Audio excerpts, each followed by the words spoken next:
Hey y'all, Dixie here. Today I want to talk to you about tips every backpacker should know to stay cool while out on trail. First, just stay inside. It's like 96 today in Alabama, which is why I'm recording in my gear closet. Obviously, I'm kidding, but all joking aside, I don't blame folks who live here in Alabama that decide to wait until the cooler months to go backpacking. But anyway, for those of y'all who want to brave the heat, let's get started. My first tip is hike during the prime cool hours. Early mornings and later evenings are obviously going to offer the coolest temperatures that you're going to see in a day. So being an early riser really pays off when you're in the heat. Then taking a siesta during the heat of the day in some shade, get you a little nap in, and then hike into the evening and night. So if you get the bulk of your miles done during those times, then you're gonna suffer less in the heat. When I was going through the Mojave on the Pacific Crest Trail, most of us would try to do 10 by 10 every morning, which means go 10 miles by 10 a.m. That gave us a chance to take a long break during the hottest part of the day while still managing to put in miles. And I also hiked a lot at night, which is actually a lot of fun, especially if you have a lot of miles to do and it's over 100 degrees during the day. My next tip is to acclimate to heat while you're off trail. There are several ways you can do this. First, maybe look into using a sauna. There are public ones at like gyms and sports plexes, but you can also get a portable one for your house. They come at several different price points on Amazon. You can get a steam or infrared.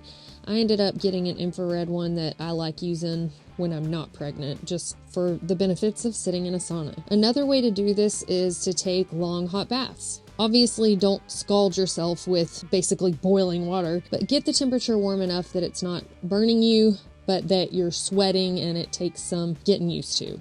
You can spend time outdoors as much as possible, even if that means sitting out on your porch or doing some yard work.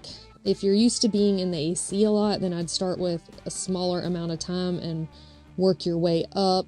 And finally, you can even turn your AC off and close your windows. I mean, even adjusting your thermostat to be higher than what you're used to, but basically not being so dependent upon your AC and being used to those colder temperatures. But anyway, just in whatever way you can try to acclimate some before you ever get out on trail, I think that could help a lot. Next, use an umbrella. An umbrella is not only useful for when it's raining, but also to block you from the heat, especially if you have one of those Reflectix type umbrellas, but you don't even have to spend a ton of money on that. Just getting a cheap, lightweight umbrella from Amazon will do wonders for you for creating instant shade when you need a break from the sun, especially if you're not hiking on the east coast of the US where you've got the green tunnel shading you. Wear clothing that will protect you from the sun. It may seem counterintuitive to wear long sleeves on a hot day, but protecting your skin from cooking in the sun will help keep you cooler.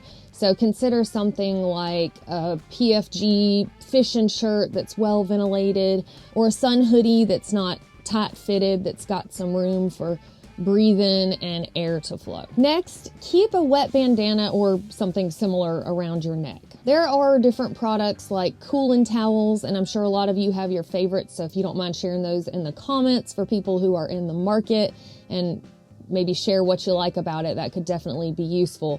But even if you've got a bandana, which most of us hikers carry with us while we're backpacking, just keep it wet and put it around your neck. And just having that cool wet rag around your neck can really be a morale booster in the heat. Another tip I've heard recommended is carry a battery operated fan. They've really come a long ways in making those lightweight and something that's actually feasible to carry on trail. I still haven't personally done that myself, but from what I hear from other hikers, having that airflow on your face when you're sitting down and taking a break, or even while you're on the move, can really be like a little mini oasis for escaping the heat. And it seems like a very justifiable luxury item when you're out backpacking in the summer. My next tip is stay hydrated and plan to take your breaks at water sources. You have to be able to sweat to keep your body cooled off.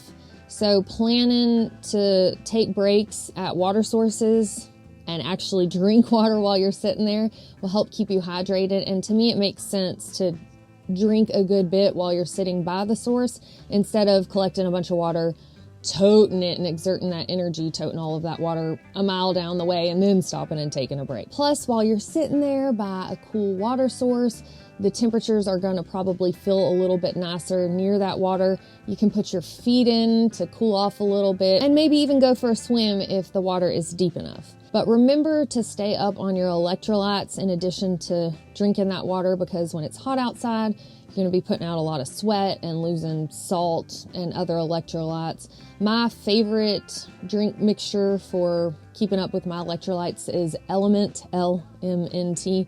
No, I am not sponsored by them. It's just something that I like because it seems like it's pretty clean and not filled with a bunch of sugar, which can be inflammatory. Next, consider changing your location or elevation. If you live somewhere like me where it's hot as Hades in the summer and the air is just thick with moisture, it's like we're swimming, then consider taking that opportunity to go somewhere else, like the Rocky Mountains, Iceland, something like Pictured Rocks up in Michigan, which doesn't have super crazy high elevations, but it's still far enough north where it's cool in the summer. In all of those places during the summer months, I have actually been cold. And I prefer to be in those places in the summer months because I have been cold while they're in the summer, so I don't really want to be there at other times of the year. And finally, the last tip I want to mention is know your limits. This one is less about staying cool and more about staying alive, because the heat is nothing to play with.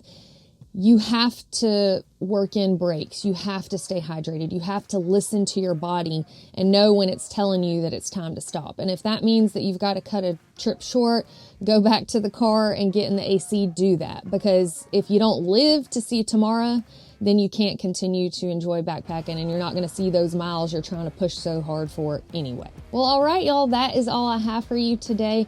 If y'all have any other tips that you have found useful for keeping yourself cool while you're backpacking in the heat, I would love for you to share that in the comments below. Thank y'all so much for watching. If you found this video useful, don't forget to share with a friend, and we will see y'all next time.